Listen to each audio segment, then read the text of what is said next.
What's going on, everybody? Andy Grossman here with Pew Pew Nation, and I'm out here at the range today with the brand new Daniel Defense H9. It's like a pistol from Daniel Defense.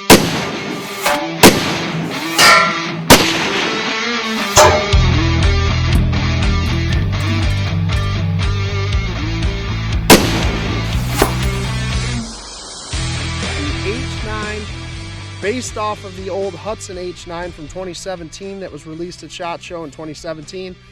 This guy was released at SHOT Show in 2024. So Daniel Defense bought the rights to the H9. Hudson, if you're not familiar with Hudson Manufacturing and what happened with that, they were an absolute disaster. It was just a mess. Pretty much every part in the original Hudson H9 broke and had issues of some sort. Tolerances were off, all kinds of stuff. Accuracy was terrible with it. It was a cool concept, cool design, but it did not work. And tons of lawsuits. Finally, the company had to file bankruptcy and then went out of business. And Daniel Defense, a few years back, bought the patent for the H9, and they've been developing this thing for the past couple years. Finally released it in 2024 at SHOT Show. So I happen to have my hands on one. So I will be right up front. This one is a media sample that was sent to me from Daniel Defense. I've shot about 50 rounds through it so far before I did this review. Honestly, because I don't trust it, because it's an H9. And the H9 had so many issues, and they didn't really change a lot. They say they reworked every part, but it's pretty much the same gun. So I wanted to see how it would run, and now I'm doing a review on it. I have not had a malfunction in this gun yet. Everything's been great on it. I'm going to shoot it real quick, and then I'm going to go into the specifics of this thing. So it does come with 3 15-round magazines from the manufacturer, which is definitely very nice. A lot of manufacturers nowadays don't send extra mags. They send 1 mag, whatever. But for the $1,200 MSRP on this thing, it better come with 3 mags. That's all I got to say. So this is optics ready. I'm running it iron sights. These are the standard irons that come on it. And we'll see how this thing does here. So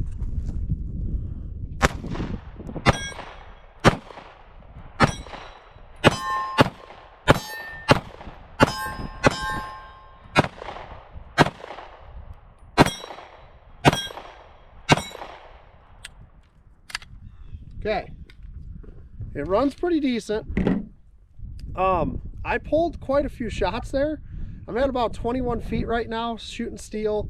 They're not big targets, 8-inch swingers, but I'm actually very surprised that I pulled those shots. So I've not done real accuracy tests yet on this thing. But one of the issues with the old H9 was accuracy. So I'm thinking that there could still be a slight issue with accuracy, but again, I don't know. It could be me. I could just suck. It's windy out here. It's actually raining right now, so that's cool. But I might just suck today. So I'm going to shoot it again, see how I do. But I'm going to talk real quick about the frame on this thing. So this is an aluminum frame gun with a rail up front. It has a very 1911 grip angle on it. So it actually feels really good. I'm a 1911 guy. I like shooting 1911. So this thing actually feels really, really nice to me. The grip angle on it is really natural. The sight picture is actually really nice as well, except for I'm not really hitting as much as I feel that I should be hitting. So that could have just been me. First rounds, first mag today. So I'm going to shoot it again though.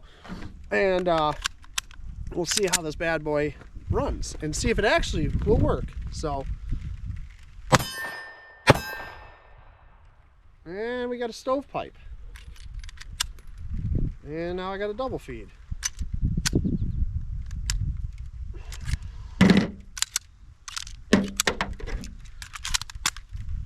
Try it again. And we got another stovepipe. Look at that.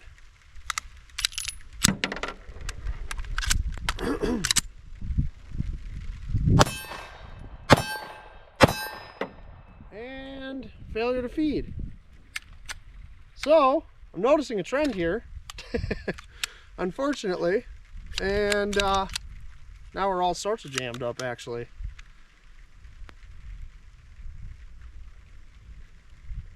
All right, well, I'm gonna pry a bullet out of the chamber. H9. It looks like it's the same. I'm gonna pull this bullet out of the chamber that is jammed in there. And I'll be back with you guys. All right, pried that round out of the chamber. This is, I'm running Black Hills 115 grain full metal jacket. The last mag, the first mag that I ran were hollow points from Black Hills, so could be that this 115 grain it's not liking. I'm gonna finish this mag if I can and just see what it does.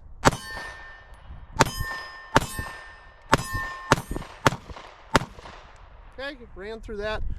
So could have just been a bad round. I don't know what the hell that was, but we had a couple stovepipes and then some failure to feeds. I'm not sure what was going on. But before I run a third mag, because it does come with 3, and I have a third one loaded up, again with full metal jacket, so we'll see how it does. Let's talk about this trigger. So I'm going to come over here a little bit, and I will show you guys the way that this trigger works. I hate it. The trigger itself, okay, let me clarify. The trigger itself isn't horrible. It actually is, it has very little take up at all. It's super smooth. It actually doesn't feel horrible. Personally, I hate the design of it. I hate the look of it. And the safety is just dumb. I don't get it. So we're clear right now. But if you look at this trigger, the safety actually pulls from the top. It pivots at the top instead of the bottom, like every other gun on the market pretty much. So what you're doing, I always pull a trigger in the same spot. Well, now I'm forced to kind of move my finger a little bit because I have to depress that safety. Now, once you depress the safety, there's literally no trigger creep at all. I mean, that's it. It's ready to go. It'll break. Boom. Reset is the same. Very, very little. Super short. And then it breaks. So the trigger itself is actually not bad at all. I am not a fan of the design of it. It does work. Not saying it doesn't work. I just don't like the design of that trigger at all. The G10 grips, I'm sure companies will be making grip panels for this, but honestly, they feel really good. And you get some checkering on the front and the back strap, so it feels really, really good. It reminds me so much of a 1911. It's got this big beaver tail, but it's not a safety, and it kind of throws me off a little because it feels so 1911-ish in my hand that I feel like that safety should depress, but it isn't a safety. So this one is optics ready. Some nice slide serrations. I really like the design of the slide, like the way that they milled the front of the slide and stuff here. Some pretty cool features on it for sure, but I'm questioning reliability. So just slammed a mag in and slide went forward by itself. Let's see what happens. These are, again, the 115 grain FMJs from Black Hills Ammunition, which I shoot this stuff all the time. I don't have issues with it. So some guns are finicky with certain ammo. So let's see what it does here.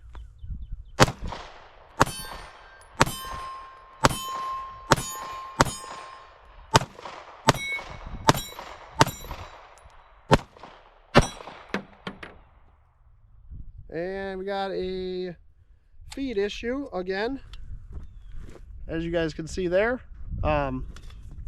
This is exactly what it did the last time. And I got 3 rounds left in the mag. I'm going to throw that one back in there. And we'll see if we can get through the rest of this. All right, locked back on empty that time. So we've had 1 mag so far out of 3 that ran flawlessly. And I've had a lot of failures on the second mag, and only 1 failure on that mag. So it is a fairly new gun. The writer that had this before me actually ran about 250, 300 rounds, he said, through it with no issues. I ran about 50 rounds earlier with really very little issues. It has been cleaned and oiled. It's actually got a shit ton of oil in it. I'm going to go load up 3 more mags, and we're going to run 3 more mags quick and see what we can come up with. I'm going to put some different ammo in them this time. I'll see what I got with me. Let you guys know what I'm shooting, and we're going to just just do some mag dumps pretty much and have some fun here, and see what we can come up with. So stay tuned, guys. We'll be right back. We're gonna run another 3 mags through this thing, and see what we can come up with. So I have 124 grain Black Hill jacketed hollow points. I have 124 grain Hornady American Gunner hollows, and I have the 115 grain Black Hill FMJs. So we're going to start with the full metal jacket. We're going to see if we can run a whole mag of full metal jacket, because honestly I don't think we have yet. So let's see what we can come up with.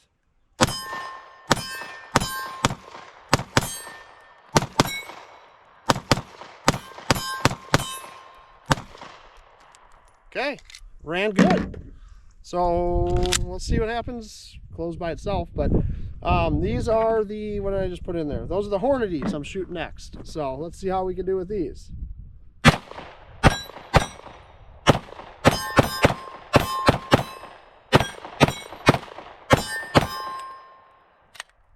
Didn't lock forward, but that could be me. I have a very high grip, and now we're running 124 grain Black Hills.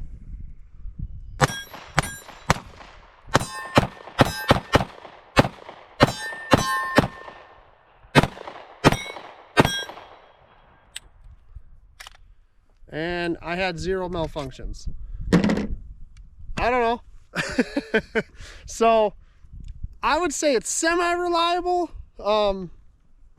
Maybe you just have to run it really fast and beat the shit out of it.